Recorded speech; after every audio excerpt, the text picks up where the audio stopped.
తండ్రి ఎవరో నీకు తెలియట్లే. ఆయన నీకు తండ్రి, నీకు రక్షకుడు, నువ్వు ప్రార్థన చేస్తే మాట్లాడేవాడు, నీ సమస్య చెప్తే వినేవాడు అని దేవుని ఏమో నీకోసం ఎదురు చూస్తుంటే నువ్వేమో దేవుణ్ణి తప్పించుకొని తిరుగుతూ ఈరోజు నీ ఇష్టం వచ్చినట్టు బ్రతుకుతూ పార్ట్ టైం జాబ్ చేస్తున్నావు, ఫుల్ టైం జాబ్ చేస్తున్నావు, బిజీ కదా నువ్వు.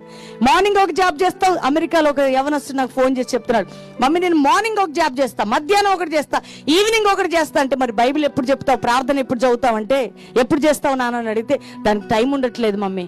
ఇక ఇండియాకు వచ్చినాకే ప్రార్థన చేయాలి. జాగ్రత్త, అమెరికాలో ప్రభు రాకడ వస్తే ఎక్కడ ఉంటావో జాగ్రత్తగా తీసుకో మాట.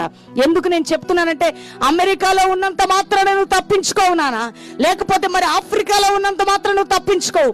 దేవుణ్ణి ఆశ్రయించినప్పుడే ఆపదలో దేవుడు నిన్ను తప్పిస్తాడు. దేవునికి స్తోత్రం. ఎంతమందికి అండి పశువులకి యజమానుడు ఎవరో తెలుసు, కానీ దేవుడు ఎవరు ప్రజలకట తెలియదట. ఎవరు నీ దేవుడు?